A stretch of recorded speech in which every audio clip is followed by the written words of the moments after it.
रे तनी देखबी धोबिनिया।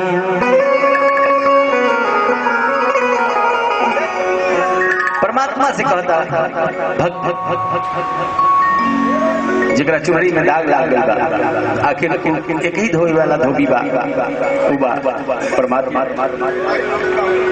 एक ही धोबी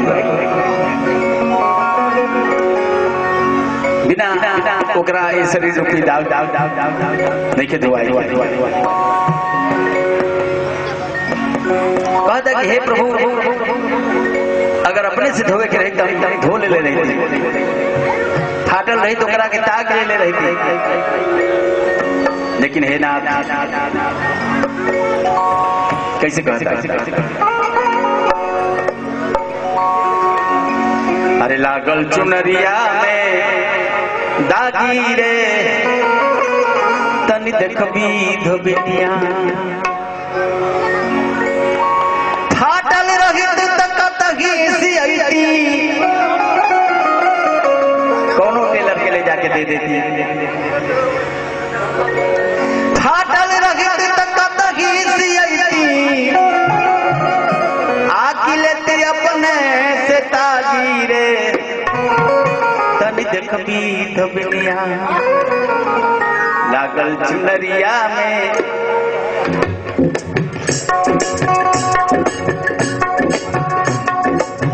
लागल चुनरिया में दागी रे तनी देखबी धोबिनिया।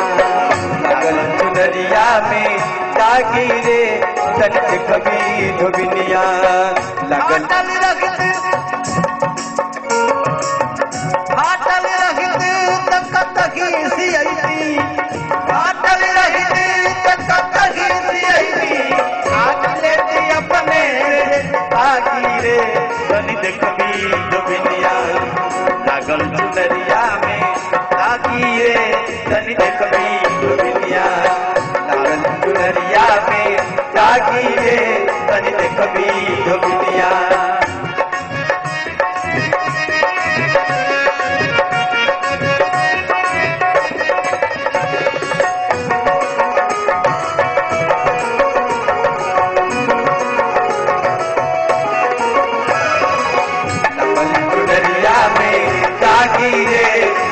कभी धोबिनिया लागल चुनरिया में दागी रे तनी देखबी धोबिनिया। देखिए आशीर्वाद का कड़ी में आदरणीय विजय नारायण सिंह गोपाल जी नरही डिग्री कॉलेज नरही रसड़ा बलिया आपकी तरफ से पुनः 1100 रुपए का आशीर्वाद स्वागत वंदन अभिनंदन बा आपके साथ सबको। लागल चुनरिया में दागी रे तनी देखबी धोबिनिया। लागल चुनरिया में दागी रे तनी देखबी धोबिनिया।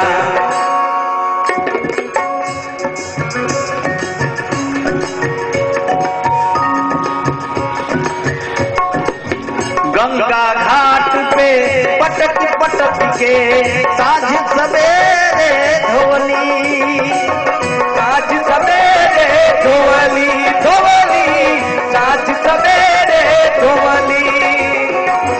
रंग रेजवा के हाथ पकड़ी के बहुत देर तक रोवली बहुत देर तक रोवली रोवली बहुत देर तक रोवली।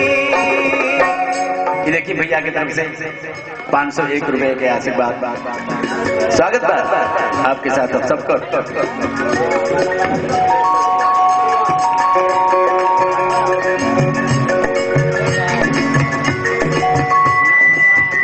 ये देखिए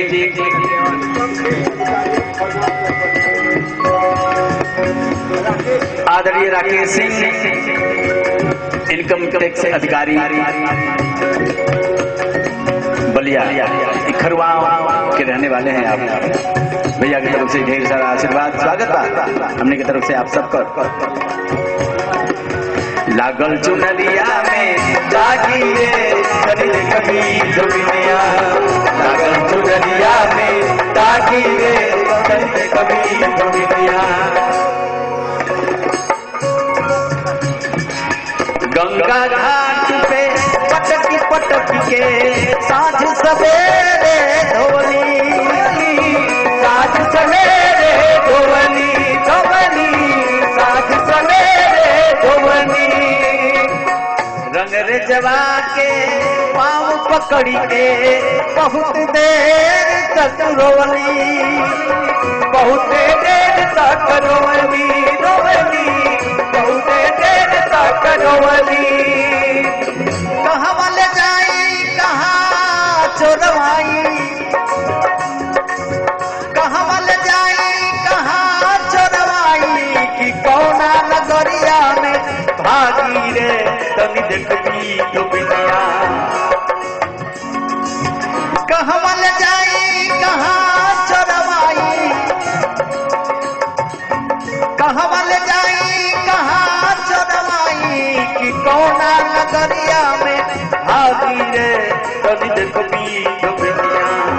लागल चुनरिया में ताकि रे तनी देखबी दुनिया, लागल चुनरिया में ताकि रे तनी देखबी दुनिया।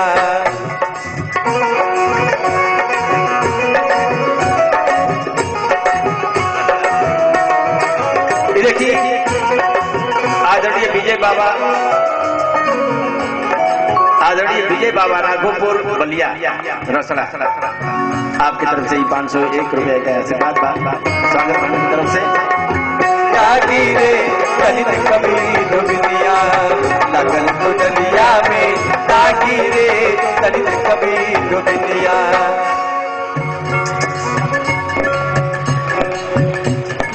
आदरणीय राम आशीष सिंह खरवाओं से आपकी तरफ से ढेर सारा आशीर्वाद स्वागत भूमि की तरफ से।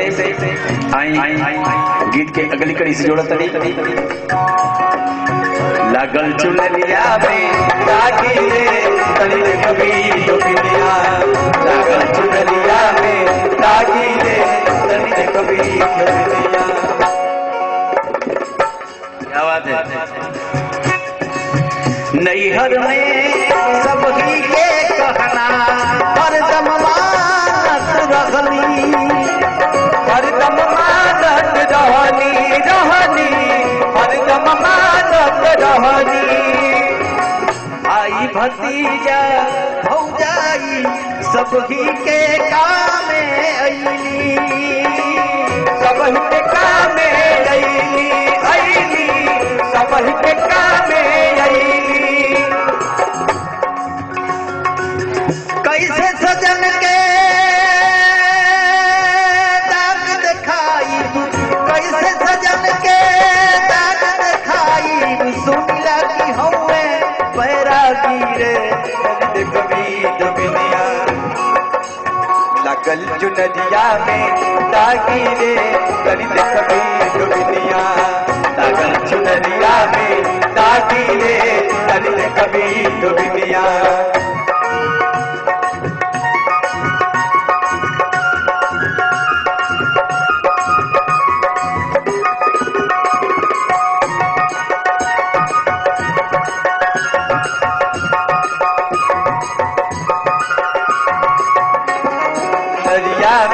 ताकि रे तनी कभी दुनिया, लागल चुनरिया में ताकि रे तनी कभी दुनिया। गीत के आखिरी कड़ी। बातें संग में फुल सतियाता दुल्हन हाय अकेले, दुल्हन हाय अकेले अकेले, दुल्हन हाय अकेले।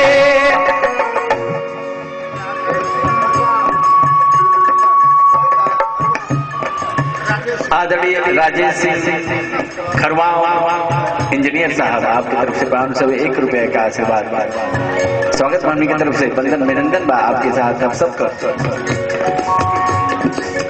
बातें संग में पुल सपियादा दुल्हन हाय अकेले, दुल्हन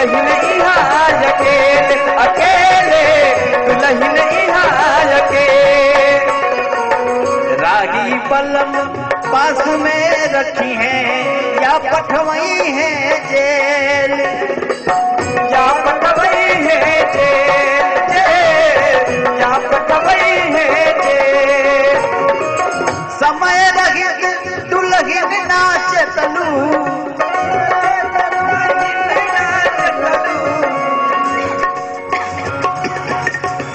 देखिए भैया की तरफ से समय रहे दुल्हन नाच